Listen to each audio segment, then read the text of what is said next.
जी का खालसा वाहिगुरू जी की फतेह। TV84 ਦੇ ਸਾਰੇ ਦਰਸ਼ਕ ਤੇ ਸਰੋਤੇ ਜਿਹੜੇ ਇਸ ਵਕਤ ਸਾਡੇ ਨਾਲ ਨਾਰਥ ਅਮਰੀਕਾ ਦੇ ਵਿੱਚੋਂ ਜੁੜੇ ਹੋਏ ਆ ਜਾਂ ਫਿਰ ਸੋਸ਼ਲ ਮੀਡੀਆ ਦੇ ਰਾਹੀਂ ਦੁਨੀਆ ਭਰ ਦੇ ਵਿੱਚ ਸਾਨੂੰ ਦੇਖ ਰਹੇ ਆ, ਉਹਨਾਂ ਸਾਰਿਆਂ ਦਾ ਮੈਂ ਅਮਰਵੀਰ ਸਿੰਘ ਅੱਜ ਇਸ ਪ੍ਰੋਗਰਾਮ ਦੇ ਵਿੱਚ ਤਹਿ ਦਿਲੋਂ ਸਵਾਗਤ ਕਰਦਾ। ਵਿਊਅਰਸ, ਜਿਵੇਂ ਕਿ ਅਸੀਂ ਪਿਛਲੇ ਦਿਨਾਂ ਦੇ ਸਾਰੇ ਵਰਤਾਰੇ ਨੂੰ ਤੇ ਜਿਹੜਾ ਖਬਰਾਂ ਦੀ ਡਿਸਕਸ਼ਨ ਹੈ ਉਹ ਵੀ ਕੀਤੀ ਹੈ ਇਸ ਪ੍ਰੋਗਰਾਮ ਦੇ ਵਿੱਚ। ਅੱਜ ਅਸੀਂ ਜਿਵੇਂ ਦੇਖਿਆ ਕਿ ਜਿਹੜੀ ਲੇਟੈਸਟ ਖਬਰ ਆਈ ਹੈ ਭਾਰਤ ਦੇ ਵਿੱਚ, ਜਿਹੜੀ ਭਾਰਤ ਦੀ ਖੁਫੀਆ ਏਜੰਸੀ ਹੈ ਰॉ, ਉਹਦੇ ਜਿਹੜੇ ਮੁਖੀ ਨੇ ਉਹਨਾਂ ਨੂੰ ਬਦਲ ਦਿੱਤਾ ਗਿਆ। ਸੋ ਪੰਜਾਬ ਦੇ ਹਵਾਲੇ ਨਾਲ ਜਦੋਂ ਅਸੀਂ ਦੇਖਦੇ ਹਾਂ ਤਾਂ ਇਹ ਗੱਲ ਆਮ ਤੌਰ ਤੇ ਕਹੀ ਜਾਂਦੀ ਹੈ ਕਿ ਪੰਜਾਬ ਦੇ ਵਿੱਚ ਸਰਕਾਰ ਜਿਹੜੀ ਵੀ ਹੋਵੇ, ਪਰ ਪੰਜਾਬ ਦੇ ਵਿੱਚ ਜਿਹੜੀ ਪਾਲਿਸੀ ਲਾਗੂ ਕੀਤੀ ਜਾਂਦੀ ਹੈ ਜਾਂ ਜਿਹੜਾ ਸਾਰਾ ਪੋਲਿਟਿਕਸ ਹੈ ਜਾਂ ਜਿਹੜਾ ਸਾਰਾ ਘਟਨਾਕ੍ਰਮ ਹੈ ਉਹ ਸਾਰਾ ਰਨ ਹੁੰਦਾ ਏਜੰਸੀਆਂ ਦੇ ਥਰੂ। ਇੰਟੈਲੀਜੈਂਸ ਏਜੰਸੀਜ਼ ਨੇ ਜਿਹੜੀਆਂ ਉਹ ਪੰਜਾਬ ਨੂੰ ਰਨ ਕਰਦੀਆਂ ਨੇ, ਚਲਾਉਂਦੀਆਂ ਨੇ। ਕੀ ਹੋਣਾ, ਕਿਵੇਂ ਹੋਣਾ, ਪੋਲਿਟਿਕਸ ਤੋਂ ਲੈ ਕੇ ਐਡਮਿਨਿਸਟ੍ਰੇਸ਼ਨ ਤੱਕ ਹਰ ਥਾਂ ਤੇ ਜਿਹੜੀ ਉਹਨਾਂ ਦੀ ਜਿਹੜੀ ਡੋਰ ਹੈ, ਸਾਰੀ ਜਿਹੜੀ ਕਮਾਂਡ ਹੈ ਉਹ ਉਹਨਾਂ ਦੇ ਹੱਥ ਦੇ ਵਿੱਚ ਹੁੰਦੀ ਹੈ।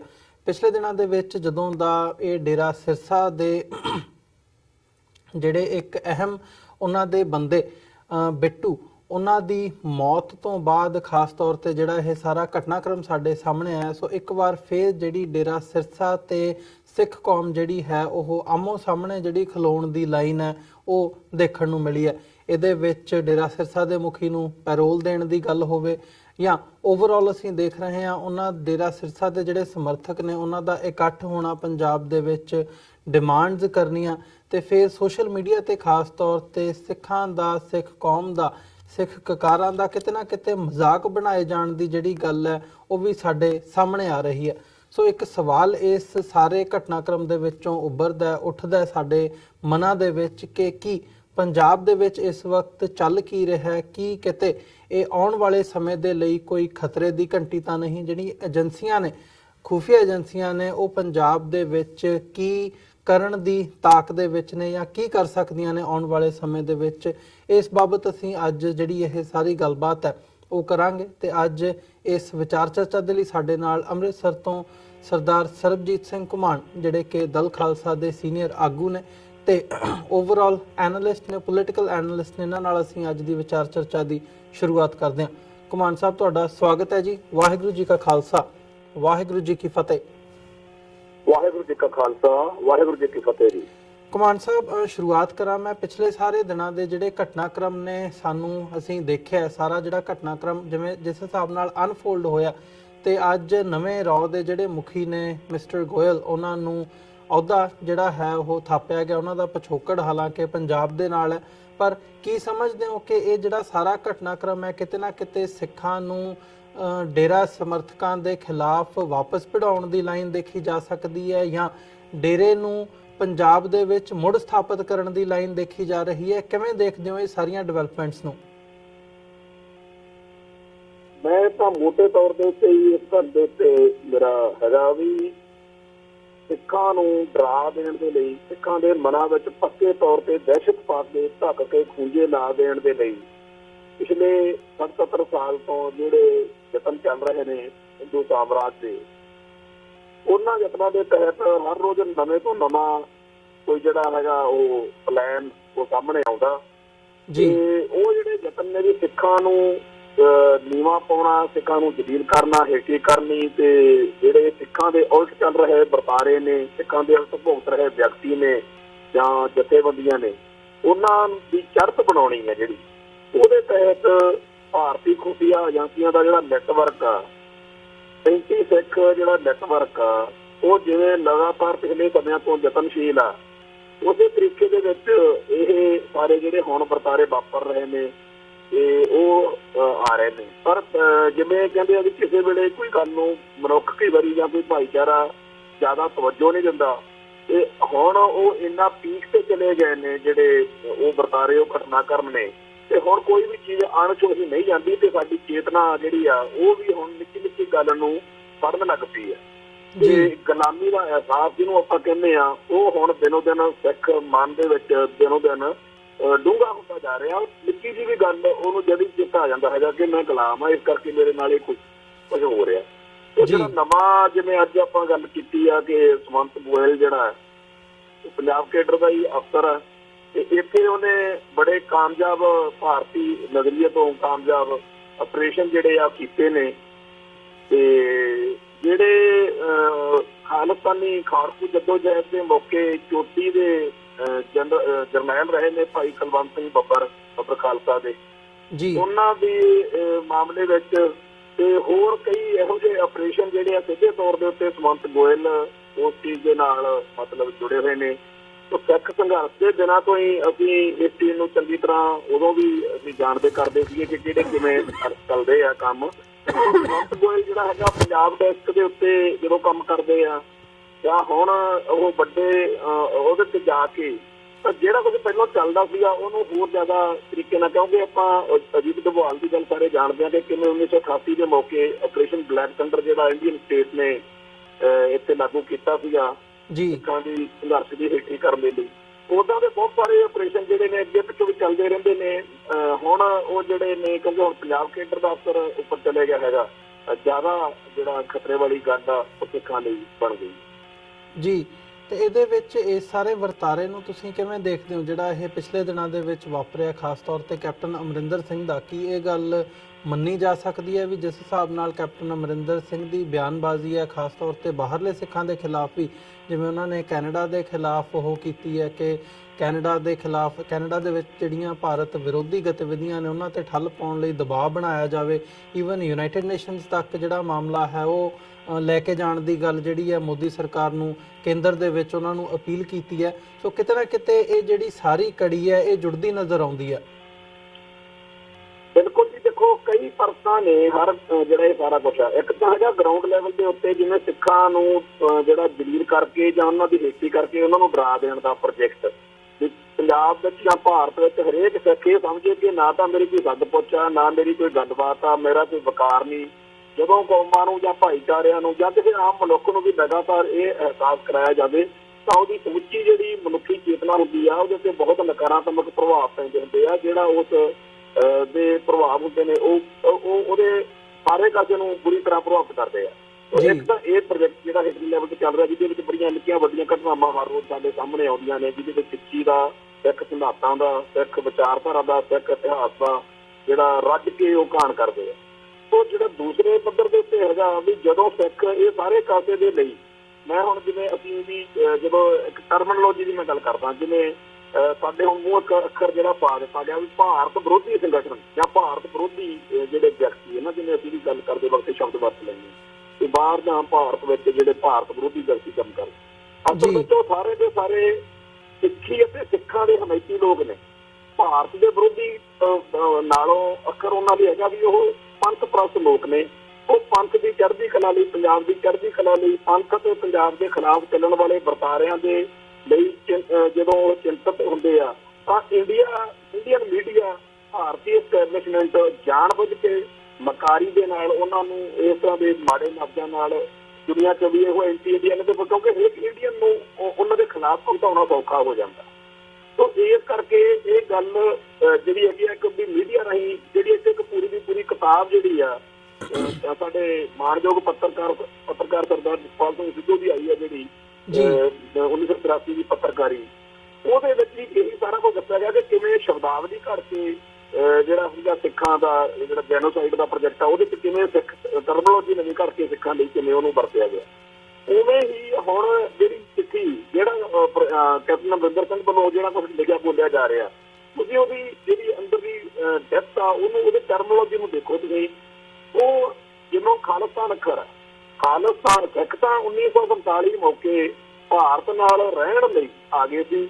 ਆਪਦੇ ਜਾਨੋਂ ਪਿਆਰੇ ਗੁਰਧਾਮ ਤੇ ਆਪਦੀ ਬੇਸ਼ੁਮਾਰ ਜਿਹੜੀ ਕਿ ਦੌਲਤ ਨਾਲ ਜਾਂ ਹੋਰ ਚੀਜ਼ਾਂ ਦੇ ਨਾਲ ਉਹਨਾਂ ਨੂੰ ਬੜਾ ਘਾਟਾ ਸਹਿਣਾ ਪਿਆ ਔਰ ਉਹ ਸਾਰਾ ਕੁਝ ਇਸ ਕਰਕੇ ਚੱਲਿਆ ਸੀ ਕਿ ਸਾਨੂੰ ਮਾਨਤਾ ਮਿਲੂਗਾ। ਹੁਣ ਇਹ ਇੰਡੀਆ ਦੇ ਇੰਡੀਅਨ ਐਸਟੈਬਲਿਸ਼ਮੈਂਟ ਦੇ ਹਿੰਦੂ ਸਾਮਰਾਜ ਦੇ ਹੱਥ ਸੀਗਾ ਸਿੱਖਾਂ ਤੋਂ ਕਹਾਉਣਾ ਕੀ ਹੈ, ਕੀ ਸਿੱਖਾਂ ਤੋਂ ਇਹ ਕਹਾਉਣਾ ਕਿ ਸਾਰੇ ਜਾਂ ਤੇ ਅੱਛਾ ਹਿੰਦੁਸਤਾਨ ਹਮਾਰਾ, ਤੇ ਸਿੱਖਾਂ ਤੋਂ ਇਹ ਕਹਾਉਣਾ ਕਿ ਸ਼ਰਮ ਦੀ ਆਤੀ ਹੈ ਇਸ ਵਤਨ ਕੋ ਵਤਨ ਕਹਤੇ ਹੋਏ।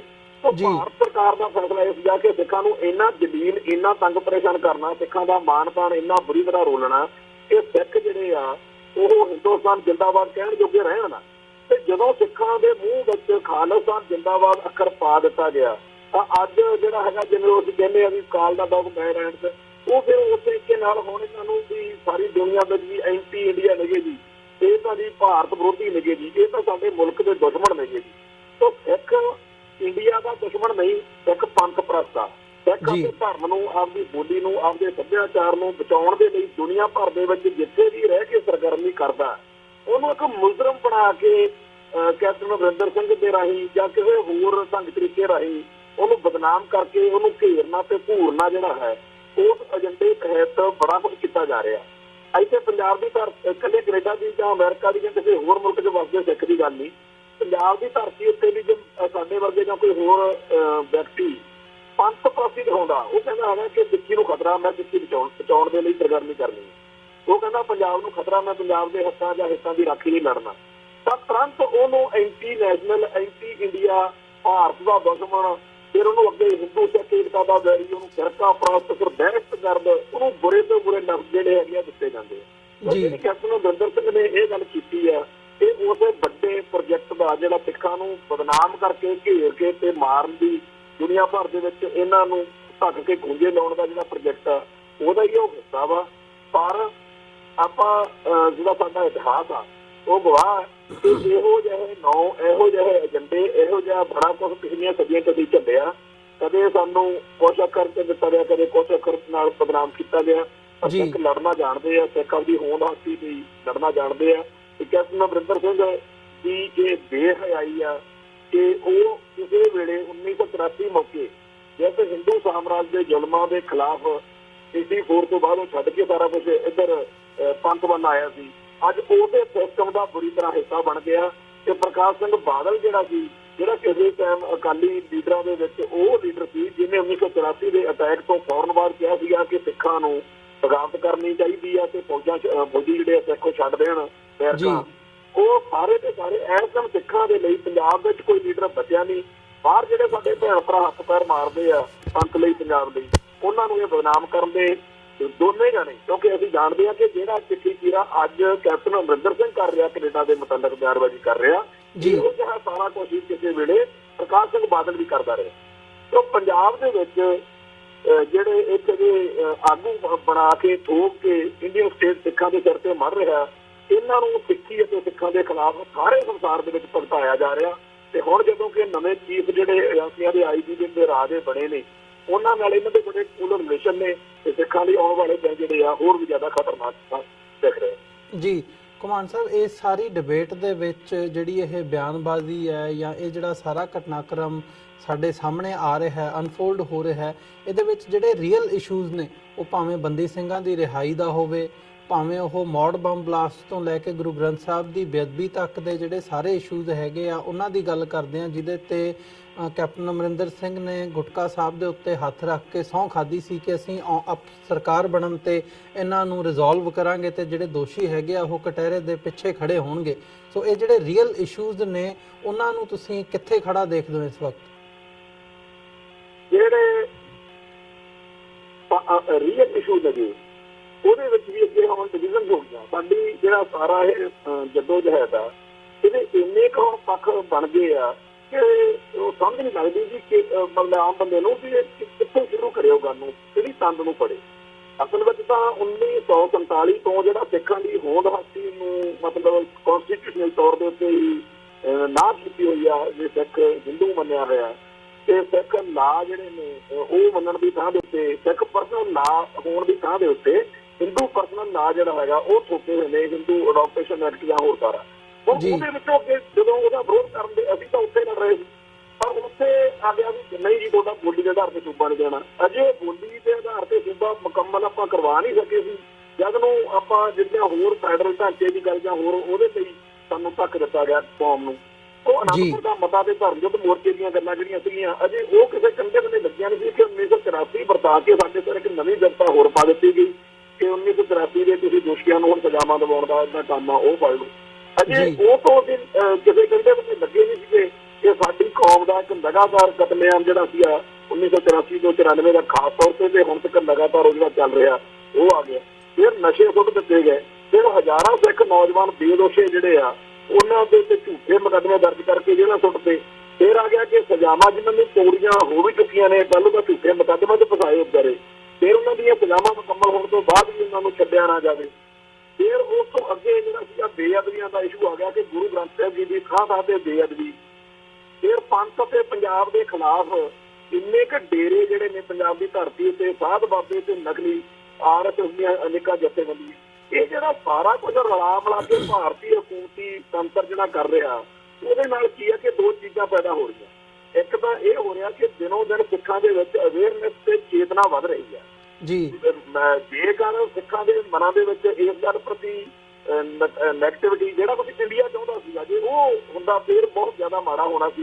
ਪਰ ਸਿੱਖ ਆਪਣੇ ਇਤਿਹਾਸ ਤੋਂ ਪ੍ਰੇਰਨਾ ਲੈ ਕੇ ਉਹਨੂੰ ਜਦੋਂ ਵੀ ਇਹ ਗੱਲ ਸਮਝ ਲੱਗ ਰਹੀ ਹੈ ਕਿ ਸਾਡੇ ਨਾਲ ਹੋ ਕੀ ਰਿਹਾ, ਹੁਣ ਜਦੋਂ ਪਿਛਲੀ ਪੀੜ੍ਹੀ ਜਿਹੜੀ ਆ ਉਹਦਾ ਇੱਕ ਆਪਦਾ ਨਜ਼ਰੀਆ ਸੀ, ਕਿਉਂਕਿ ਉਹਨੇ ਹਿੰਦੂ ਨਾਲ ਜਾਂ ਭਾਰਤ ਨਾਲ ਰਿਸ਼ਤੇ ਹੋਰ ਤਰੀਕੇ ਨਾਲ ਆਪਦੇ ਰੱਖੇ। ਪਰ ਮੈਂ ਅਮਰਜੀਤ ਵੀਰ ਜੀ, ਇੱਕ ਮੈਂ ਗੱਲ ਬੜੀ ਸਪਸ਼ਟ ਤੌਰ ਤੇ ਕਹਿ ਦੇਣੀ ਚਾਹੁੰਦਾ, ਕਿਉਂਕਿ ਮੈਨੂੰ ਜਿਹੜਾ ਹੈਗਾ ਇੱਥੇ ਸੋਸ਼ਲ ਮੀਡੀਆ ਦੇ ਰਾਹੀਂ ਜਾਂ ਦੁਨੀਆ ਦੇ ਸਿੱਖ ਬੱਚਿਆਂ ਦੇ ਨਾਲ ਸਿੱਧੇ ਤੌਰ ਤੇ ਮੇਰਾ ਰਾਬਤਾ ਹੋਣ ਕਰਕੇ ਮੈਂ ਇਹ ਦੇਖ ਰਿਹਾ ਹੈਗਾ ਕਿ ਅੱਜ ਤੋਂ 30 ਸਾਲ ਜਾਂ 40 ਸਾਲ ਪਹਿਲਾਂ ਜਦੋਂ ਸਿੱਖਾਂ ਦੇ ਉੱਤੇ ਕੋਈ ਵਧੀਕੀ ਜਾਂ ਕੋਈ ਮਾੜੀ ਗੱਲ ਵਾਪਰਦੀ ਸੀ, ਮੈਂ ਸਪਸ਼ਟ ਤੌਰ ਤੇ ਤੁਹਾਨੂੰ ਦੱਸਾਂ ਕਿ 1982-83 ਦੇ ਵਿੱਚ ਵੀ ਬੇਅਦਬੀਆਂ ਹੋਈਆਂ ਸੀ ਕਈ ਥਾਵਾਂ ਦੇ ਉੱਤੇ, ਜਿਨ੍ਹਾਂ ਵਿੱਚ ਭਾਈ ਸੁਖਦੇਵ ਸਿੰਘ ਬੱਬਰ, ਜਿਹੜੇ ਬਾਅਦ ਵਿੱਚ ਬੱਬਰ ਖਾਲਸਾ ਦੇ ਮੁਖੀ ਬਣ ਕੇ ਕੌਮ ਦੇ ਲੇਖੇ ਲੱਗੇ ਨੇ, ਉਹ ਆਪਦੇ ਕਿਸੇ ਹੋਰ ਸੰਘ ਦੇ ਨਾਲ ਪੈਦਲ ਤੁਰ ਕੇ ਗਏ ਸੀ ਤੇ ਉਸ ਦੁਸ਼ਟ ਦਾ ਉਹਨਾਂ ਨੇ ਆਪਦੇ ਹੱਥੀਂ ਚਲੋ ਉਹਨਾਂ ਨੂੰ ਉਹ ਕਰਨਾ ਪਿਆ ਜੀ। ਪਰ ਉਦੋਂ ਜਦੋਂ ਬੇਅਦਬੀ ਹੁੰਦੀ ਸੀ ਤਾਂ ਸਿੱਖ ਮਨਾਂ ਦੇ ਵਿੱਚ ਕੁਝ ਹੋਰ ਤਰੀਕੇ ਦਾ ਖਿਆਲ ਆਉਂਦਾ ਸੀ। ਜਦੋਂ ਉਦੋਂ ਕੋਈ ਪੁਲਸੀਆ ਸਿੱਖਾਂ ਦੇ ਮੁੰਡੇ ਨੂੰ, ਬੇਦੋਸ਼ੇ ਨੂੰ ਫੜ ਕੇ ਝੂਠਾ ਮੁਕੱਦਮਾ ਬਣਾਉਂਦਾ ਸੀ ਜਾਂ ਮਾਰਕੁੱਟ ਕਰਦਾ ਸੀ, ਜਿਵੇਂ ਕਿ ਭਾਈ ਕੁਲਵੰਤ ਸਿੰਘ ਨਾਰੋ ਕੀ ਸ਼ਹੀਦੀ ਸਾਡੇ ਸਾਹਮਣੇ ਆ, ਤਾਂ ਉਦੋਂ ਵੀ ਨਜ਼ਰੀਆ ਬਿਲਕੁਲ ਅੱਜ ਵਾਲਾ ਨਹੀਂ ਸੀ ਹੁੰਦਾ ਉਦੋਂ ਦੇ ਯੂਥ ਦਾ। ਅੱਜ ਜਦੋਂ ਜ਼ੁਲਮ ਹੁੰਦਾ, ਜਿਵੇਂ ਦਿੱਲੀ ਦੇ ਵਿੱਚ ਪਿਓ ਪੁੱਤ ਨੂੰ ਬੇਦਰਦੀ ਦੇ ਨਾਲ ਕਟਾਪਾ ਚਾੜਿਆ ਗਿਆ, ਜਾਂ ਹੁਣ ਡੇਰਾ ਸਰਸਾ ਦੇ ਮੁਖੀ ਨੂੰ ਮਾਫੀ ਦਿੱਤੀ ਜਾ ਰਹੀ ਆ, ਜੇਲ੍ਹ ਤੋਂ ਪੈਰੋਲ ਦਿੱਤੀ ਜਾ ਰਹੀ ਹੈ, ਜਾਂ ਜਿਹੜਾ ਆਪਣੇ ਮਹਿੰਦਰਪਾਲ ਬਿੱਟੂ ਦਾ ਜਿਹੜਾ ਡੇਰਾ ਸਰਸਾ ਦੇ ਨਾਲ ਸੰਬੰਧਿਤ ਇੱਕ ਬੜਾ ਉਹਨਾਂ ਦੀ ਅਹਿਮ ਫਿਗਰ ਸੀ, ਔਰ ਜਿਹਨੇ ਪਿਛਲੇ 10 ਸਾਲ ਦੇ ਵਿੱਚ ਮਾਲਵਾ ਬੈਲਟ ਦੇ ਹਰ ਸਿੱਖ ਨੂੰ ਸਤਾਉਣ ਵਾਲੇ ਪ੍ਰੋਜੈਕਟ ਦਾ ਉਹ ਨਾਇਕ ਸੀ, ਉਹ ਉਹਨਾਂ ਦਾ ਉਹ ਹੀਰੋ ਆ, ਜਿਹੜਾ ਲੀਡਰਸ਼ਿਪ ਆ ਜਿਹੜੀ ਇਸ ਖਿੱਤੇ ਦੀ, ਅਕਾਲੀ ਲੀਡਰਸ਼ਿਪ ਦੀ, ਉਹ ਜਿਹੜੀ ਉਹਨਾਂ ਨਾਲ ਉਹਨੂੰ ਡਿਊਟੀ ਦਿੱਤੀ ਗਈ ਸੀ ਕਿ ਉਹ ਜਦੋਂ ਵੀ ਕਿਤੇ ਜਿੰਨਾ ਕੁਝ ਪਿਛਲੇ ਦਿਨਾਂ 'ਚ ਸਿੱਖਾਂ ਨਾਲ ਹੋਇਆ ਉਹਨੇ ਕਰਵਾਇਆ, ਉਹ ਬੰਦਾ ਜ਼ਿੰਮੇਵਾਰ ਆ ਜੀ। ਉਹਦੀ ਸਾਰੀ ਜਿਹੜੀ ਇਹਨਾਂ ਦੇ ਮੀਡੀਆ ਦੇ ਵਿੱਚ ਦੁਬਾਰਾ ਨਵੇਂ ਸਿਰੋਂ ਗੱਲ ਸਾਹਮਣੇ ਆ ਰਹੀ ਆ, ਪਰ ਅਸੀਂ ਤਾਂ ਉਹਨਾਂ ਦਿਨਾਂ ਤੇ ਜਾਣਦੇ ਹਾਂ ਜਦੋਂ ਉਹ ਸਾਰਾ ਕੁਝ ਕਰਾ ਰਿਹਾ ਸੀ। ਉਹਦਾ ਜਿਹੜਾ ਮਰਡਰ, ਇਹ ਸਾਰਾ ਕੁਝ ਜਿਹੜਾ ਵਾਪਰ ਰਿਹਾ, ਜਦੋਂ ਵਾਪਰਦਾ ਤਾਂ ਸਿੱਖ ਜਜ਼ਬਾਤ, ਅੱਜ ਦੀ ਜਵਾਨੀ ਹੈ ਜਿਹੜੀ, ਨਵੇਂ ਮੁੰਡੇ ਆ ਜਿਨ੍ਹਾਂ ਦੀ ਉਮਰ 15 ਸਾਲ ਤੋਂ ਉੱਪਰ ਹੈ, ਉਹ ਪੁਰਾਣੇ ਬਜ਼ੁਰਗਾਂ ਵਾਂਗੂ ਰਿਐਕਟ ਨਹੀਂ ਕਰਦੇ ਹੈਗੇ। ਉਦੋਂ ਉਹ ਗੱਲ ਨੂੰ ਹਜ਼ਮ ਕਰ ਜਾਂਦੇ ਸੀ, ਉਹ ਗੁੱਸਾ ਕਰਦੇ ਸੀ, ਪਰ ਨਹੀਂ। ਅੱਜ ਦਾ ਜਿਹੜਾ ਯੂਥ ਆ ਉਹ ਤੁਰੰਤ ਬੰਦੇ ਲੱਗਦਾ ਕਿ ਇਹਦਾ ਇਲਾਜ ਤਾਂ ਸਿਰਫ ਖਾਲਿਸਤਾਨ ਆ। ਉਹ ਜਿਹੜੇ ਰੀਅਲ ਇਸ਼ੂ ਦਾ ਤੁਸੀਂ ਸਵਾਲ ਕਰਦੇ ਆ, ਉਹ ਰੀਅਲ ਇਸ਼ੂ ਜਿਹੜੇ ਹੈਗੇ ਆ ਉਹ ਭਾਰਤ ਵਿੱਚ ਕਦੇ ਵੀ ਹੱਲ ਨਹੀਂ ਹੋਣੇ। ਉਹ ਨਵੇਂ ਤੋਂ ਨਵੇਂ ਕੰਮ ਦੇ ਰਿਹਾ ਇੰਡੀਅਨ ਗੌਰਮੈਂਟ ਸਟੇਟਮੈਂਟ ਕਿ ਤੁਸੀਂ ਹੁਣ ਇੱਥੇ ਕੰਮ ਕਰ ਲਓ, ਇੱਥੇ ਕੰਮ ਕਰ ਲਓ, ਨਵਾਂ ਏਜੰਡਾ ਸੈੱਟ ਕਰਦਾ। ਸੋ ਇੰਡੀਅਨ ਏਜੰਸੀ ਨੈਟਵਰਕ ਦੇ ਥੋਪੇ ਹੋਏ ਦਿੱਤੇ ਏਜੰਡਿਆਂ ਤੋਂ ਪਾਸੇ ਹੋ ਕੇ ਸਿੱਧੇ ਏਜੰਡੇ ਉੱਤੇ ਖਾਲਿਸਤਾਨ ਤੇ ਆਉਣ ਵਾਲੀ ਗਿਣਤੀ ਦਿਨੋਂ ਦਿਨ ਨਵੇਂ ਯੂਥ ਵਿੱਚ ਵੱਧਦੀ ਜਾ ਰਹੀ। ਇਹ ਜਿਹੜੀ ਕੌਮ ਦੇ ਵਿੱਚ ਇੱਕ ਨਵਾਂ ਟ੍ਰੈਂਡ ਜਿਹੜਾ ਹੈਗਾ, ਉਹਨੂੰ ਦੇਖ ਕੇ ਮਨ ਨੂੰ ਤਸੱਲੀ ਹੁੰਦੀ ਆ ਕਿ ਮਤਲਬ ਉਹੀ ਗੱਲ ਆ ਵੀ 100 ਨਿੱਕੇ ਨਿੱਕੇ ਕੰਮ ਕਰਨ ਨਾਲੋਂ ਇੱਕ ਵੱਡੇ ਕੰਮ ਤੇ ਉਹ ਧਿਆਨ ਦੇਣ ਦੇ ਵੱਲ ਜਿਹੜੀ ਰੁਚੀ ਉਹਨਾਂ ਦੀ ਉਹ ਵੱਧਦੀ ਜਾ ਰਹੀ ਆ। ਪਰ ਸਿੱਖਾਂ ਨੂੰ ਜਲੀਲ ਕਰਨ ਵਾਲੇ, ਸਿੱਖਾਂ ਨੂੰ ਤੰਗ ਪਰੇਸ਼ਾਨ ਕਰਨ ਵਾਲੇ ਜਿਹੜੇ ਏਜੰਡੇ ਤੇ ਪ੍ਰੋਜੈਕਟ ਨੇ, ਉਹਨਾਂ ਦੀ ਵੀ ਹੁਣ ਦਿਨੋਂ ਦਿਨ ਗਿਣਤੀ ਇੰਨੀ ਕੁ ਵੱਧ ਰਹੀ ਆ ਕਿ ਸਵੇਰੋਂ ਉੱਠਣ ਤੋਂ ਲੈ ਕੇ ਸ਼ਾਮ ਤੱਕ ਪਤਾ ਹੀ ਨਹੀਂ ਹੁੰਦਾ। ਤੁਸੀਂ ਪਿਛਲੇ ਦਿਨ ਦੇਖ ਲਓ ਕਿ ਕਿਧਰੇ ਕੋ ਲੁਧਿਆਣੇ ਦੇ ਵਿੱਚ 10-15 ਰੋਡਿਆਂ ਭੋਡਿਆਂ ਦੇ ਇਕੱਠੇ ਹੋ ਕੇ ਸਾਡੇ ਅੰਮ੍ਰਿਤ ਸੰਚਾਰ ਦੀ ਤੇ ਸਾਡੇ ਸਿੱਖ ਧਰਮ ਦੀ ਜਿਹੜੀ ਆ ਉਹਨਾਂ ਨੇ ਹੀਕੀਕਰਨ ਵਾਲੀ ਹਰਕਤ ਸ਼ਰਾਬ ਦੇ ਨਾਲ ਕੀਤੀ। ਬਿਲਕੁਲ ਉਵੇਂ ਜਿਵੇਂ ਡੇਰਾ ਸਲਾਬਤਪੁਰਾ ਦੇ ਵਿੱਚ ਡੇਰਾ ਮੁਖੀ ਨੇ ਉਸ ਟਾਈਮ ਉੱਥੇ ਸਾਡੀ ਅੰਮ੍ਰਿਤ ਸੰਚਾਰ ਦੀ ਬੇਅਦਬੀ ਕੀਤੀ ਸੀਗੀ, ਉਸੇ ਤਰੀਕੇ ਦਾ ਇਹਨਾਂ ਨੇ ਕਰਕੇ ਇੱਕ ਤਰੀਕੇ ਨਾਲ ਵੀ ਤੁਸੀਂ ਤਾਂ ਕਹਿੰਦੇ ਸੀ ਨਾ ਵੀ ਮਹਿੰਦਰਪਾਲ ਬਿੱਟੂ ਜਿਹੜਾ ਉਹ ਮਾਰਤਾ ਹੈ, ਤੇ ਤੁਸੀਂ ਤਾਂ ਕਹਿੰਦੇ ਸੀ ਨਾ ਕਿ ਡੇਰਾ ਸਰਸਾ ਜੇਲ੍ਹ 'ਚ ਕਰਾਤਾ, ਤਾਂ ਅਸੀਂ ਸ਼ਰਾਬ ਦੇ ਨਾਲ ਤੁਹਾਡੇ ਅੰਮ੍ਰਿਤ ਦੀ ਤੁਲਨਾ ਕਰਦਿਆਂ ਕਰੋ ਕੀ ਕਰਦੇ। ਤੇ ਜਿਹੜੇ ਨੌਜਵਾਨਾਂ ਨੇ ਉਹਦੇ ਲਈ ਗ੍ਰਿਫਤਾਰੀ ਲਈ ਧਰਨਾ ਮੁਜ਼ਾਹਰਾ ਕੀਤਾ, ਉਹਨੂੰ ਕੱਲ ਸਾਡੇ ਸੁਧਾਰ ਥਾਣੇ ਦੀ ਪੁਲਿਸ ਜਿਹੜੀ ਆ ਲੁਧਿਆਣੇ ਜ਼ਿਲ੍ਹੇ ਦੇ ਵਿੱਚ ਉਹ ਚੱਕ ਕੇ ਲੈ ਗਈ। ਉਹ ਸਿੱਖ ਨੌਜਵਾਨਾਂ ਦੀ ਸਰਗਰਮੀ ਕਰਕੇ ਕੱਲ ਉਹਨੂੰ ਛੁਡਵਾ ਤਾਂ ਲਿਆ ਗਿਆ, ਪਰ ਲੁਧਿਆਣੇ ਦੀ ਪੁਲਿਸ ਦਾ ਉੱਪਰੋਂ ਦਿੱਲੀ ਤੋਂ ਆਏ ਹੁਕਮਾਂ ਤਹਿਤ ਪੱਕਾ ਮਨ ਬਣਾਇਆ ਹੋਇਆ ਵਾ ਕਿ ਉਹਨਾਂ ਬੰਦਿਆਂ ਦੀ ਪੁਸ਼ਤ ਬਣਾਈ ਕਰਨੀ ਆ, ਉਹਨਾਂ ਦੁਸ਼ਟਾਂ ਦਾ ਸਾਥ ਦੇਣਾ। ਸੋ ਸਿੱਖੀ ਅਤੇ ਸਿੱਖਾਂ ਦੇ ਖਿਲਾਫ ਭੁਗਤਣ ਵਾਲੇ ਹਰ ਬੰਦੇ ਦਾ ਸਾਥ ਸਹਿਯੋਗ ਸਟੇਟ ਦਿੰਦੀ ਆ। ਸਿੱਖ ਆਪਦੀ ਲੜਾਈ ਜਿਹੜੀ ਹੈਗੀ ਆ ਅੱਗੇ ਨਾਲੋਂ ਬੈਟਰ ਤਰੀਕੇ ਨਾਲ ਲੜ ਰਹੇ ਨੇ। ਪਿਛਲੀ ਪੀੜ੍ਹੀ ਇਹਨਾਂ ਗੱਲਾਂ ਨੂੰ ਪੀ ਜਾਂਦੀ ਸੀ, ਪਰ ਅੱਜ ਦੀ ਪੀੜ੍ਹੀ ਹੈ ਜਿਹੜੀ ਉਹ ਬੇਕਾਬੂ ਹੋ ਕੇ ਉਹਦੇ ਜਜ਼ਬਾਤ ਸ਼ਰੇਆਮ ਕਿ ਖਾਲਿਸਤਾਨ ਤੋਂ ਘੱਟ ਗੱਲ ਨਹੀਂ ਉਹ ਕਰ। ਇਹ ਬਹੁਤ ਵਧੀਆ। ਉਹ ਕੈਪਟਨ ਅਮਰਿੰਦਰ ਸਿੰਘ ਵਰਗੇ ਜਾਂ ਭਾਰਤੀ ਖੁਫੀਆ ਏਜੰਸੀਆਂ ਨੈਟਵਰਕ ਆ ਜਿਹੜਾ ਉਹ ਆਪਦਾ ਜ਼ੋਰ ਬਣਾ ਰਹੇ ਨੇ, ਔਰ ਖਾਲਿਸਤਾਨ ਦਾ ਸੰਘਰਸ਼ ਵੀ ਦਿਨੋਂ ਦਿਨ ਹੋਰ ਨਵੇਂ ਰੂਪ ਦੇ ਵਿੱਚ, ਨਵੇਂ ਯੂਥ ਦੇ ਵਿੱਚ ਨਵੇਂ ਤਰੀਕੇ ਨਾਲ ਸਾਹਮਣੇ ਆ ਰਿਹਾ। ਜੀ ਘੁਮਾਣ ਸਾਹਿਬ, ਜਾਂਦੇ ਜਾਂਦੇ ਮੈਂ ਇੱਕ ਸਵਾਲ, ਜਿਹੜੀ ਇਸ ਵਕਤ ਜਿਹੜੇ ਅਮਰੀਕਾ ਦੇ ਸਟੇਟ ਸੈਕਟਰੀ ਹੈਗੇ ਆ ਮਾਈਕ ਪੋਂਪੀਓ, ਉਹ ਭਾਰਤ ਦੀ ਫੇਰੀ 'ਤੇ ਨੇ। ਉਹਨਾਂ ਦੀ ਹੁਣ ਮੁਲਾਕਾਤ ਵੀ ਹੋਈ ਹੈ, ਭਾਵੇਂ ਉਹ ਜੈ ਸ਼ੰਕਰ ਹੋਣ ਜਾਂ ਅਦਰਵਾਈਜ਼ ਅਸੀਂ ਦੇਖਦੇ ਹਾਂ ਕੋਈ ਜੁਆਇੰਟ ਸਟੇਟਮੈਂਟ ਨਹੀਂ ਆਈ। ਇਹਦੇ ਤੋਂ ਇੱਕ ਸਿੱਧੀ ਜੀ ਜਿਹੜੀ ਗੱਲ ਸਾਹਮਣੇ ਆਉਂਦੀ ਹੈ ਜੁਆਇੰਟ ਸਟੇਟਮੈਂਟ ਦਾ ਨਾ ਆਉਣਾ, ਕਿ ਜਿਹੜੇ ਏਜੰਡੇ ਸੀ ਉਹਨਾਂ ਦੇ ਉੱਤੇ ਕੋਈ ਫੋਲੋ ਅਪ ਪ੍ਰੋਪਰਲੀ ਨਹੀਂ ਹੋ ਸਕਿਆ, ਗੱਲਬਾਤ ਅੱਗੇ ਨਹੀਂ ਤੁਰੀ। ਤੇ ਨਾਲ ਹੀ ਨਾਲ ਰਿਲੀਜੀਅਸ ਫਰੀडम ਦੀ ਗੱਲ ਉਹਨਾਂ ਵੱਲੋਂ ਉੱਥੇ ਆਪਣੀ ਸਪੀਚ ਦੇ ਵਿੱਚ ਭਾਰਤ ਦੇ ਵਿੱਚ ਦਿੱਲੀ ਦੇ ਵਿੱਚ ਖੜ ਕੇ ਕੀਤੀ ਗਈ ਹੈ।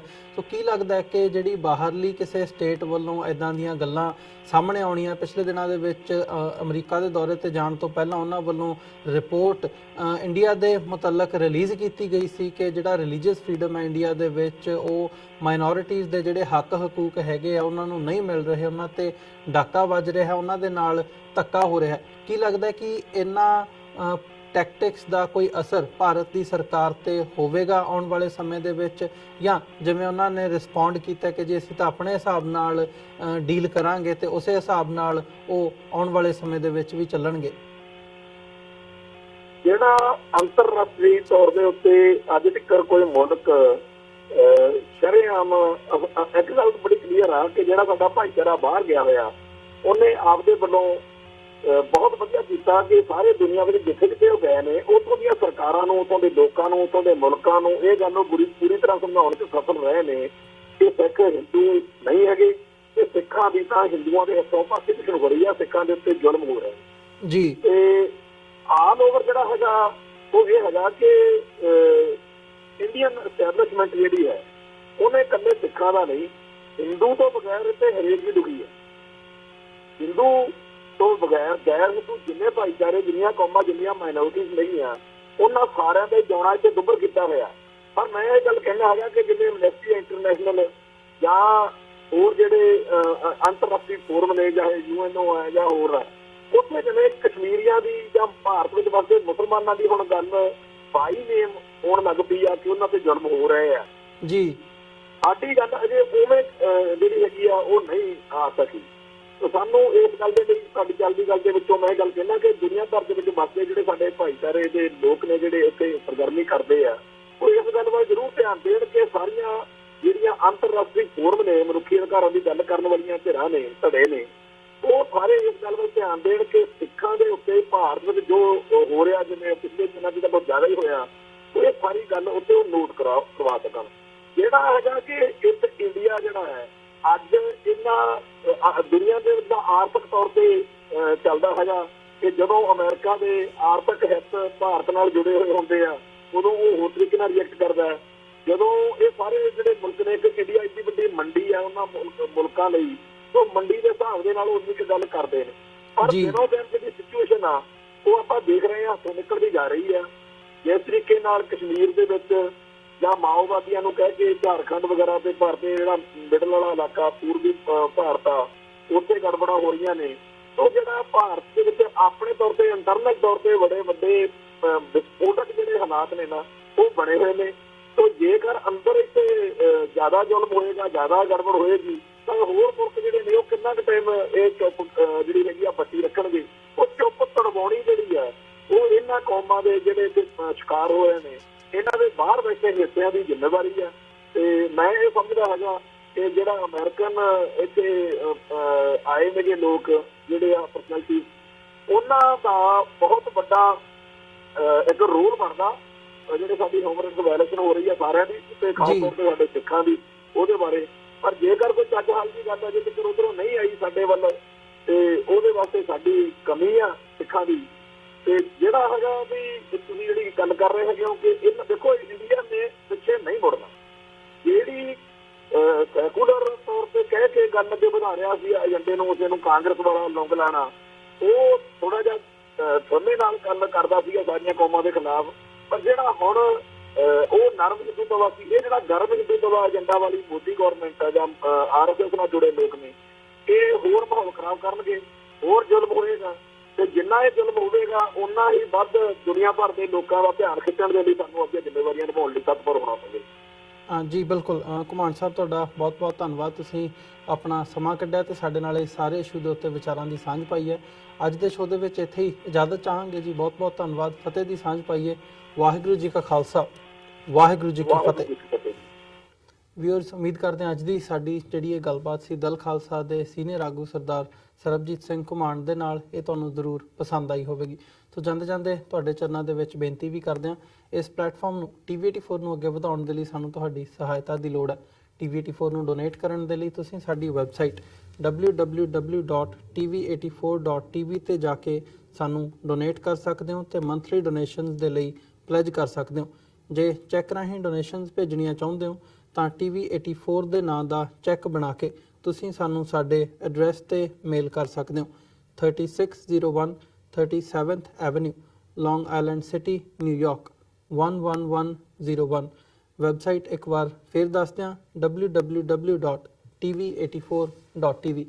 ਇਸੇ ਦੇ ਨਾਲ ਵਿਊਅਰਸ, ਅੱਜ ਦੇ ਪ੍ਰੋਗਰਾਮ ਦੇ ਵਿੱਚ ਅਸੀਂ ਤੁਹਾਡੇ ਕੋਲੋਂ ਇੱਥੇ ਹੀ ਇਜਾਜ਼ਤ ਚਾਹਾਂਗੇ। ਦੁਬਾਰਾ ਫਿਰ ਕੱਲ੍ਹ ਨੂੰ ਤੁਹਾਡੇ ਨਾਲ ਮੁਲਾਕਾਤ ਹੋਵੇਗੀ। ਤਦ ਤੱਕ ਲਈ ਇਜਾਜ਼ਤ ਦਿਓ ਜੀ। ਵਾਹਿਗੁਰੂ ਜੀ ਕਾ ਖਾਲਸਾ, ਵਾਹਿਗੁਰੂ ਜੀ ਕੀ ਫਤਿਹ।